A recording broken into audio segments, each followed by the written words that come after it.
13장부터 여호수아서 24장 마지막까지는 가나안 땅에 들어가 각 지파에게 땅을 분배하는 말씀을 담고 있어요.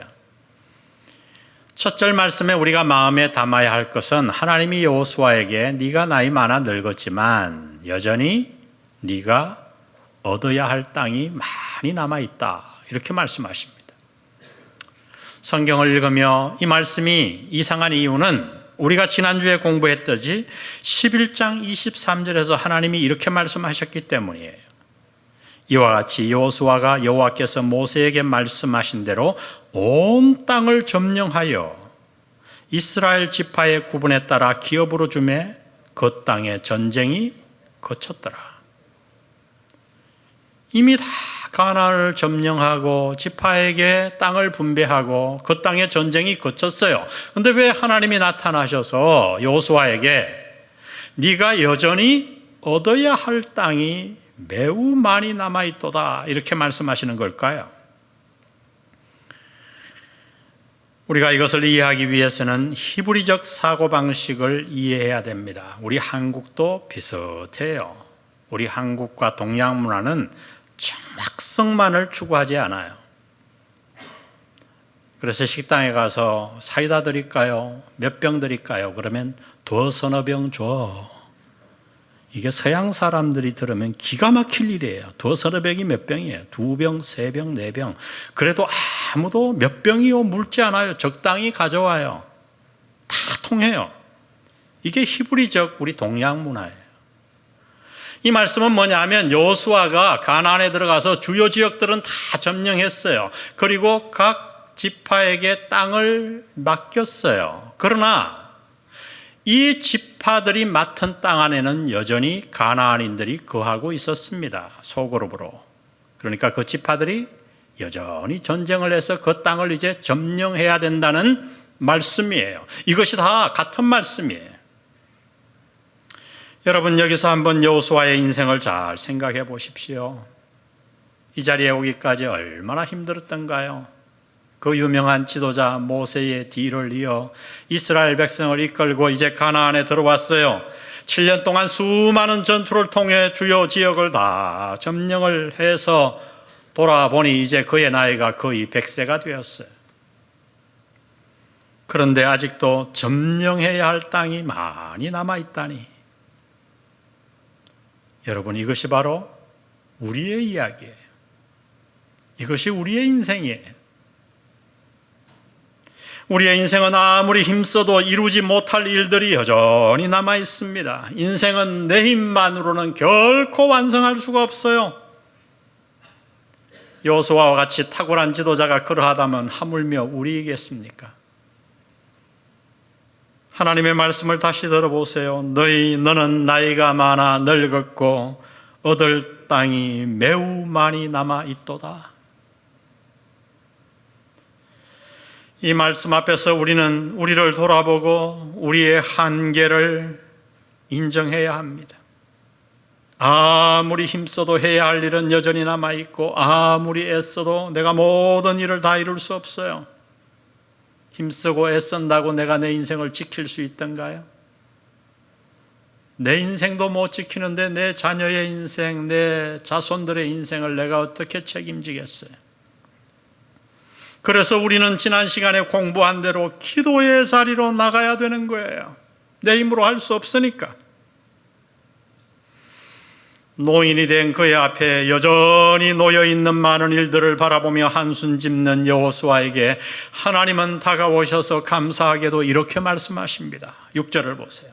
내가 하나님이 말씀하는 거예요. 내가 그들을 이스라엘 자손 앞에서 쫓아내리니 너는 내가 명령한 대로 그 땅을 이스라엘에게 분배하여 기업이 되게 하라. 여호수아야, 내가 그들을 쫓아낼 거야. 내가 할 거야. 여러분, 그렇습니다. 우리의 인생은 누가 지키고 누가 완성하는가? 바로 하나님이신 줄 믿습니다. 이것이 여러분, 우리가 목숨을 걸고 보좌 앞에 나아가 하나님께 기도해야 될 이유예요. 하나님이 내 인생을 완성하실 수 있기 때문이에요. 그런데 오늘 본문은 기도하면서 동시에 우리가 반드시 해야 할 일들을 말씀하십니다. 기도하면서 동시에 우리는 무엇을 해야 되는가? 믿음의 길에서 승리하기 위해 우리는 우리의 승리를 방해하고 우리의 기도 응답을 방해하는 방해물들을 반드시 제거해야 된다고 말씀하십니다. 이것이 13장 전체의 내용이에요. 오늘 하나님은 우리의 믿음의 승리를 방해하는 방해물 3가지를 제거하라고 우리에게 말씀하십니다. 첫 번째, 우리가 제거해야 할 것, 다 같이 읽어봅니다. 시작. 중립지대에 머물고 싶은 유혹을 제거해야 한다. 중립지대에 머물고 싶은 유혹.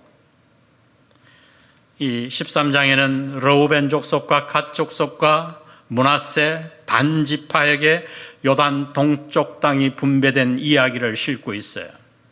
이 므낫세 반지파, 므낫세, 우리 한국에도 반시가 있으니까 반시인가? 여러분, 그런 뜻이 아니에요. 므낫세 반지파는 절반을 얘기하는 거예요. 12지파 가운데 신기하게 므낫세 반지파는 땅을 배치받았는데 어떻게 받았는가? 절반의 민족은 요단 동쪽에, 절반은 요단 서쪽에. 제가 지도를 한번 준비해 봤어요. 지도를 보시면 금방 이해가 될 거예요. 자, 보시는 대로 요단 갈릴리와 요단강이 있고 사해가 있죠. 그 오른쪽이 요단 동쪽이에요. 맨 위에 므낫세 동 이렇게 써놨죠. 절반이 요단 동쪽의 땅을 받았어요. 그 밑에 갓, 르우벤 다 요단 동쪽의 땅을 받았죠. 그런데 여러분, 왼쪽에 보면 지중해 옆에 므낫세하고 서쪽이라고 해놨잖아요. 절반은 서쪽 땅을 분배받았어요. 신기하게 찢어졌어요, 이 두 지파가. 그러니까 므낫세 반지파는 절반을 얘기하는 거예요. 자, 그러면 이 르우벤과 갓 지파 그리고 므낫세 반쪽 지파는 왜 요단 동쪽 땅을 분배받았을까? 그 자세한 이야기가 민수기 32장에 잘 나와 있어요. 그것은 모세가 분배한 것인데, 중요한 것은 그 땅을 그들이 요청했다는 사실이에요. 민수기 32장 5절에 보니 우리가 만일 당신에게 은혜를 입었으면 이 땅을 당신의 종들에게 그들의 소유로 주시고 우리에게 요단강을 건너지 않게 하소서.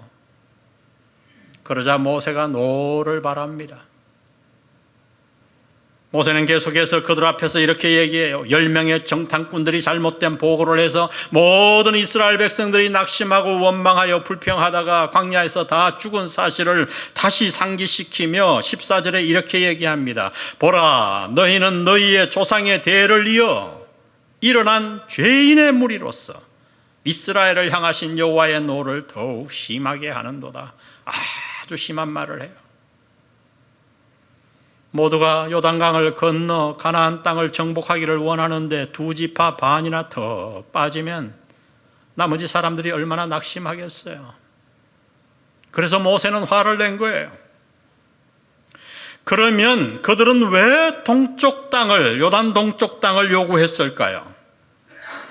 그들이 요구한 이 요단 동쪽 땅은 하나님이 약속하신 가나안 땅에 속하지 않았어요. 그럼에도 왜 그들은 하나님이 약속하신 가나안에 들어가지 않고 요단 동쪽 땅에 머물기를 원했는가? 그 이유가 오늘 본문 읽은 1절에 이렇게 나와요. 다시 보세요. 르우벤 자손과 갓 자손은 심히 많은 가축대를 가졌더라. 부자였어요. 그들이 야셀 땅과 길르앗 땅을 본즉 그곳은 목축할 만한 장소인지라. 그들이 요단 동쪽을 요구한 이유는 바로 그들의 가축 때문이었다고 성경은 말씀합니다. 그들은 목축업자였어요. 가축은 곧 재산이었습니다. 그러니까 한마디로 말하면 그들은 하나님이 약속하신 땅보다 자신들이 가진 재물을 택했던 겁니다. 그래서 요단 동쪽 땅을 요구했어요. 실제로 그들이 받았던 요단 동쪽 땅은 지금도 우리가 성지 순례 가면 반드시 들리는 골란고원, 그것을 비롯해서 매우 비옥한 땅이에요. 그러나 역사를 보면 훗날 그들은 이 선택으로 말미암아 큰 고난을 당하게 됩니다. 그 땅은 비옥했지만 암몬과 모압 그리고 아람 나라에 둘러싸여 있었어요. 그래서 끝없는 불황과 전쟁을 치러야 했어요. 그리고 훗날 아시리아가 북이스라엘을 멸망시킬 때에 누가 제일 멸망했는가? 이 두 지파 반이 가장 먼저 멸망했고 가장 심한 핍박을 받았어요. 하나님은 왜 이들의 이야기를 이렇게 성경에 자세하게 남기셨을까요? 그것은 오늘을 사는 우리에게 중요한 교훈을 주시기 위함이었죠. 우리 믿는 자들 역시 이 땅에 사는 동안 우리는 두 세계를 살아갑니다. 하나는 믿음의 세계요, 하나는 땅의 세계예요. 우리는 지금 여기에 비록 살고 있지만은 이 땅에 속한 자가 아니라 믿음의 세계, 하나님의 세계에 속한 자들임을 우리 모두 잘 압니다. 우리에게는 돌아갈 본향이 있어요. 이 땅은 잠시 지나가는 나그네예요. 우리는 이 땅의 거주자가 아닙니다. 그러나 오늘 교회 안을 자세히 보면 이러한 사실을 생각으로 인정하고 입으로 인정하지만 이 지파들처럼 중립지대에 머물려고 하는 사람이 얼마나 많은지 몰라요. 머리로는 내가 나그네라고 인정합니다. 그러나 실제 삶을 보면 마치 이 땅의 거주민처럼 살아가요. 그래서 하나님이 주신 사명이 아니라 이 땅에 속한 물질들을 위해서 그것을 목표로 해서 살아가는 자들이 오늘 교회 안에 여전히 많이 있습니다. 교회 안에는 여전히 그래서 한 다리는 하나님께, 한 다리는 세상에 걸친 자들, 중립지대에 사는 자들이 너무 많아요. 다 믿음을 버리고 세상으로 나가기에는 뭔가 찜찜하고 하나님이 치실 것 같고 마음의 양심의 보혈을 받은 자로 가책이 있으니까 어떡하는가? 한 다리는 하나님께, 한 다리는 세상에, 그 중간 중립지대에 사는 자들이 오늘 점점 늘어나고 있어요. 여러분, 그러나 중립지대를 선택했던 그들의 비참한 최후를 우리는 이미 살펴보았어요. 믿음의 사람이 중립지대에 사는 것은 참으로 어리석은 일이에요. 그래서 예수님은 중립지대에 사는 자들에 대해서 향해서 그들을 향해 이렇게 말씀하셨지요.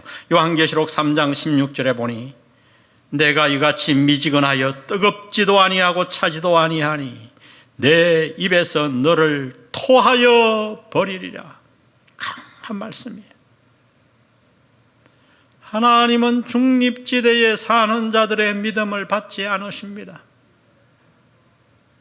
무엇이 우리의 기도를 막습니까? 무엇이 그렇게 간절하게 기도함에도 기도 응답을 방해합니까? 그것은 바로 중립지대에 거하는 우리의 잘못된 삶의 태도예요. 여러분, 참으로 승리하기 원합니까? 기도 응답을 받기를 원하나요? 그러면 여러분 중립지대를 떠나 믿음의 세계로 발을 디디시기를 바랍니다. 수영을 가르쳐보면 아이들에게 처음에 아이들이 다 모두가 그렇죠. 물을 두려워해요. 그래서 깊은 곳에 절대 안 들어가려고 해요. 발목과 무릎까지만 오는 물에서 찰싹찰싹하고 놀아요. 여러분, 그렇게 얕은 물에서만 놀면 평생 수영의 기쁨을 몰라요. 비록 두렵지만 언젠가는 한번 결단을 내려야 돼요. 수영을 배우기 원하면 깊은 물에 팍 들어가야 됩니다. 우리 애들이 수영을 해요. 비결은 딱 하나예요. 저는 그냥 밀어 넣어요. 그러면 물 좀 마시면 나중에 떠요. 저도 그렇게 수영을 배웠어요. 저는 물이 두렵지 않아요. 바다에 몇 킬로든 제가 수영할 수 있어요. 어떻게 배웠는가? 우리 형님이 저를 밀어 넣었거든요. 이렇게 수영을 배우면요, 깊은 물이 너무 좋아요. 얕은 물에서 어떻게 수영을 해요? 다이빙을 하고 밑에 들어가, 특히 바다 밑에 가보면 온갖 산호초의 아름다운 세계가 있고, 여러분, 우리가 중립지대를 떠나 믿음의 세계에 발을 완전히 디디고 깊은 은혜의 강물에 탁 들어가면 세상의 재미가 다 끊어질 것 같고 내가 망할 것 같지만 절대 그렇지 않아요. 그 은혜의 강물에는 놀라운 평안이 있어요. 세상이 주지 못하는 기쁨이 있어요.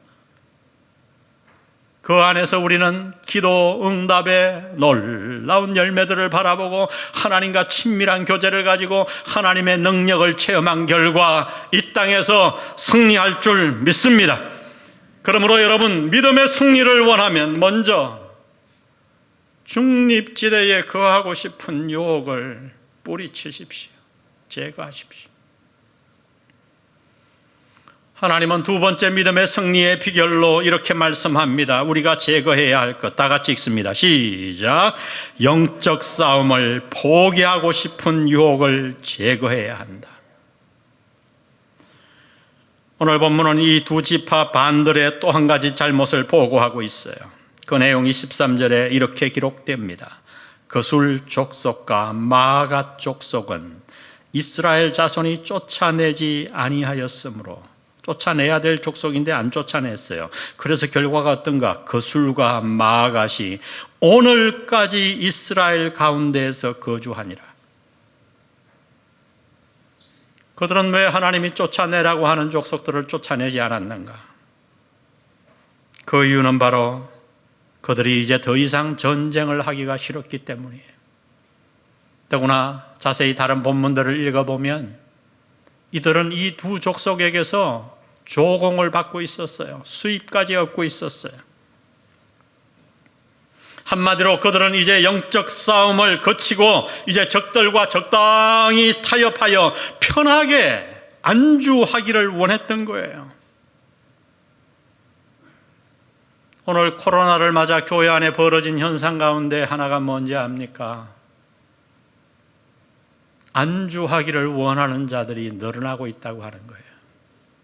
제가 소그룹을 하는데 한 분이 솔직한 고백을 했어요. 영상 예배.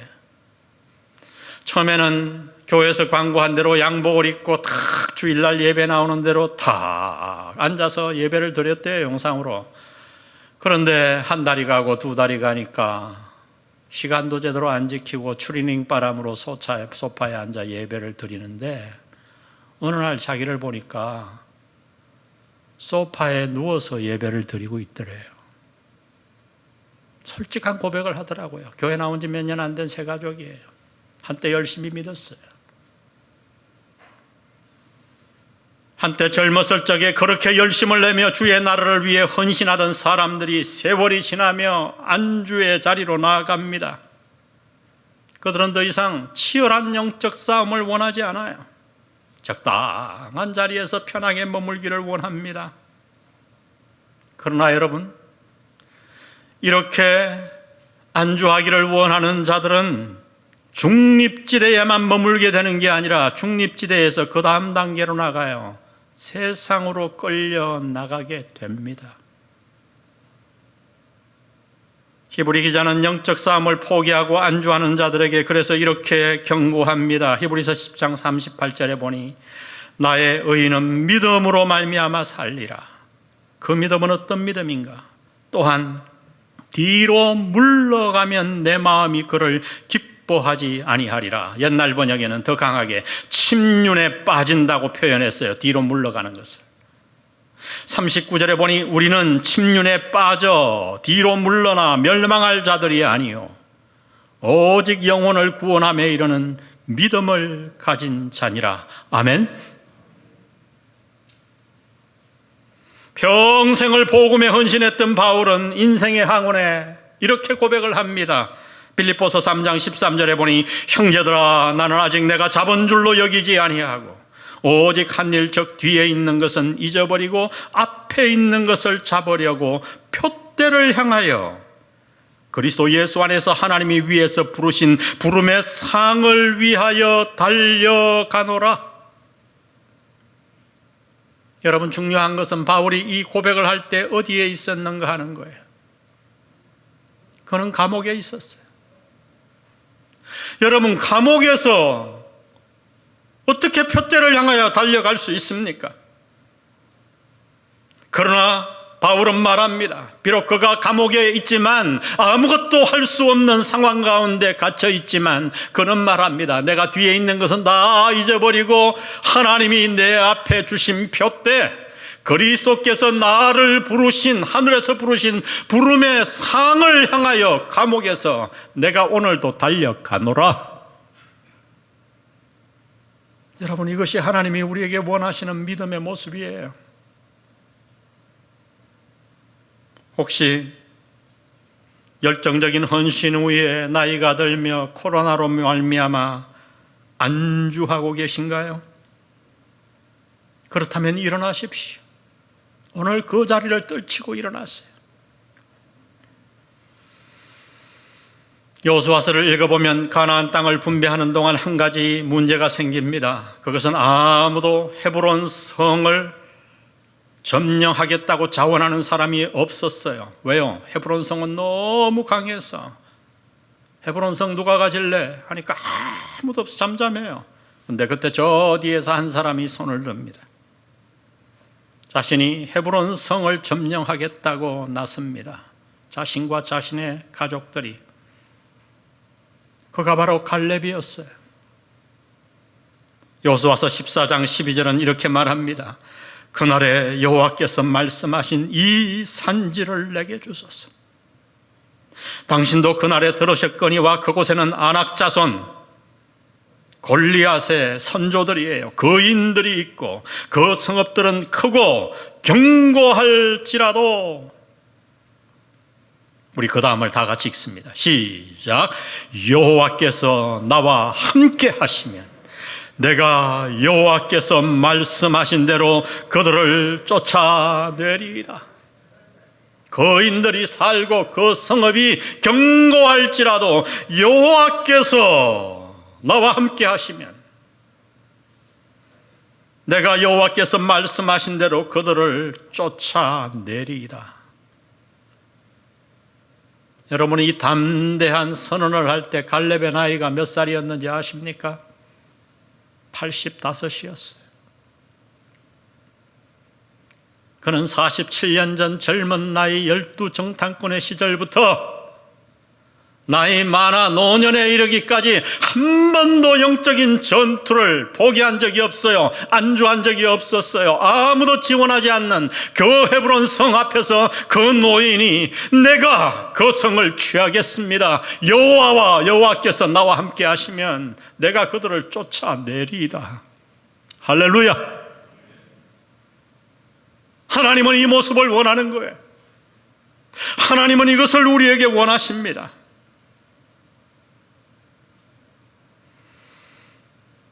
자신의 마지막 인생까지 최선을 향해 달렸던 바울은 인생의 마지막 편지에서 이렇게 고백합니다. 그리고 우리를 권면합니다. 디모데후서 4장 7절.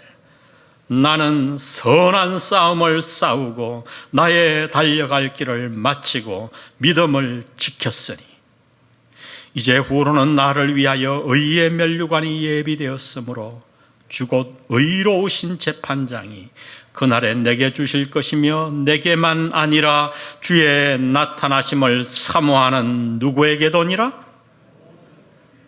모든 자에게도니라. 우리를 향한 말씀이요, 당신을 향한 말씀이에요.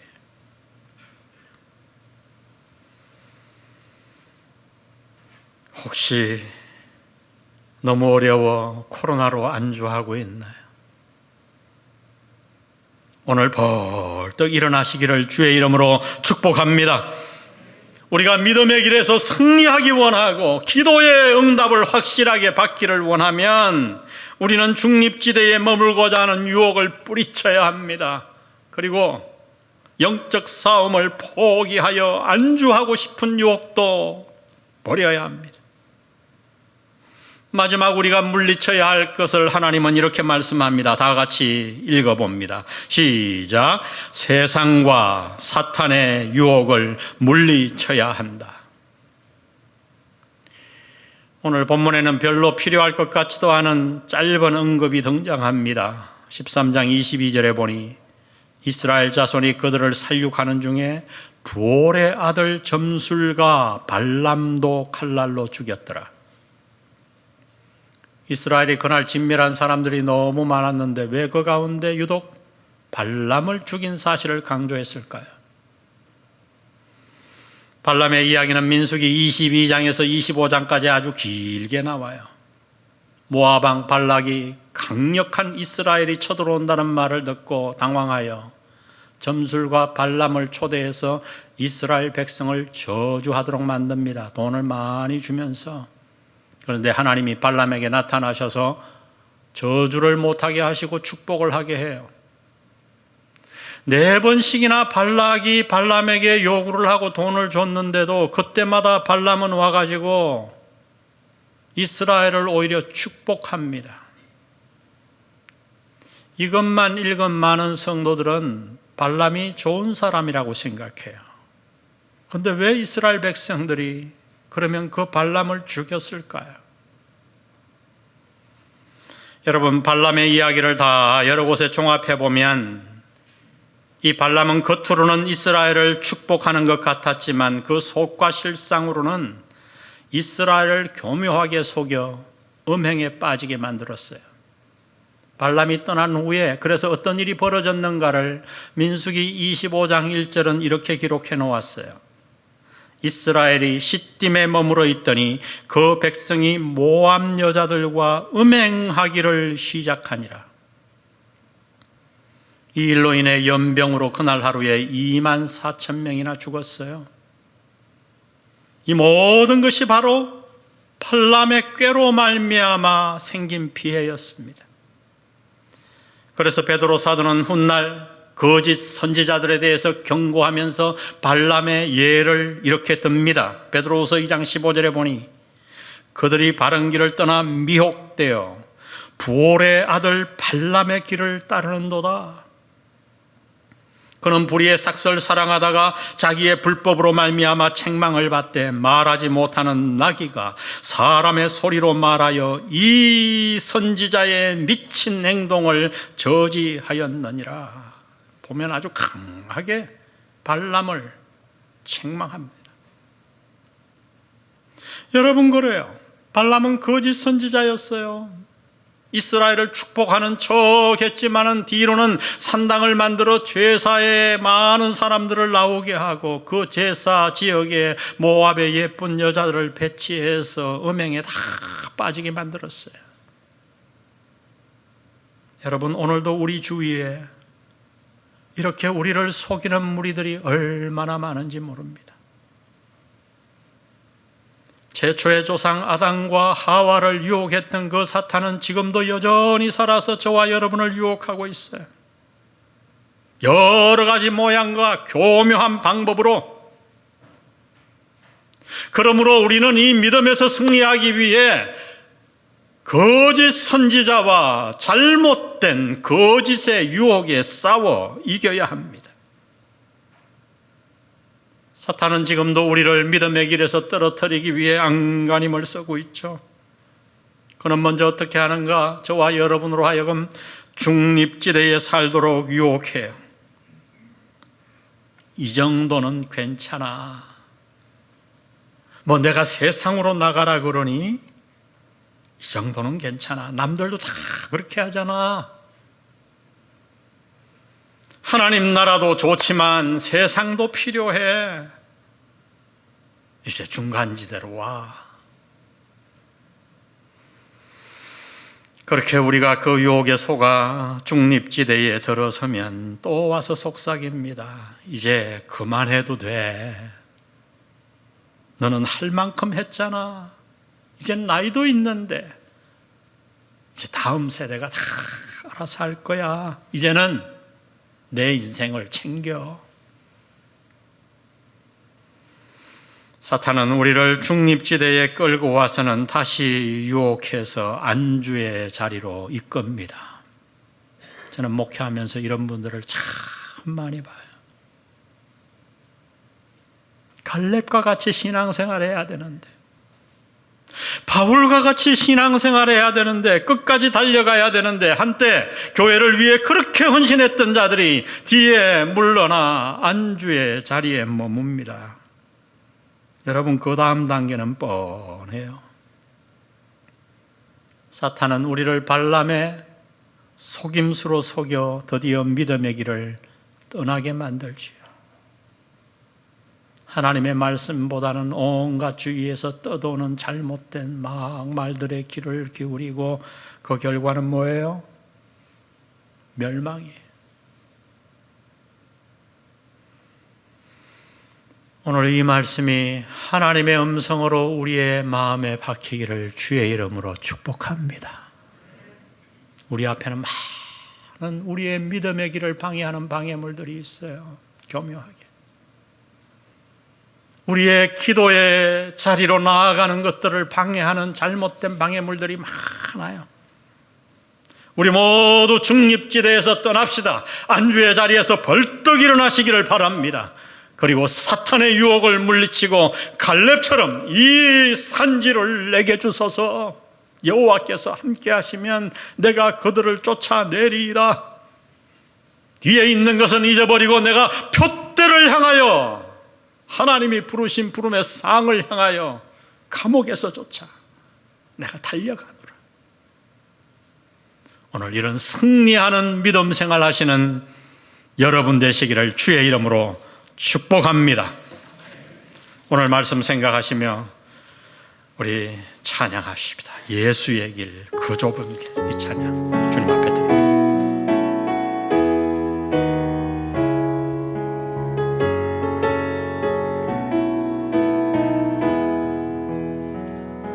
안개 속에서 주님을 보내 파도 없을 것 같던 그곳에서 손 내미셔서 나를 붙드네 길 잃고 쓰러져 가던 그곳에서 주 말씀하시네 내 손 잡으라 하고 내가 곧 길이요 진리 생명이니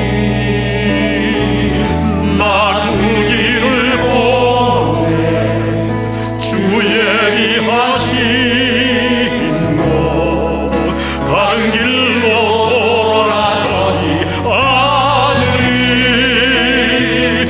예수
주님, 가나안 땅에 다 들어와 중립지대에 안주하고 있는 우리의 모습을 회개합니다. 오늘 이 말씀 듣고 벌떡 일어나게 도와 주옵소서. 성부, 성자, 성령의 은혜가 오늘 나를 향한 생명의 말씀을 듣고 중립지대와 안주의 자리를 떠나 사탄의 유혹을 물리치고 예수의 길, 이 좁은 길, 그러나 우리를 살리는 생명의 길로 달려가기로 결단하는 영한 성도들 머리 위에 지금부터 영원히 함께 하시기를 예수님의 이름으로 축원합니다.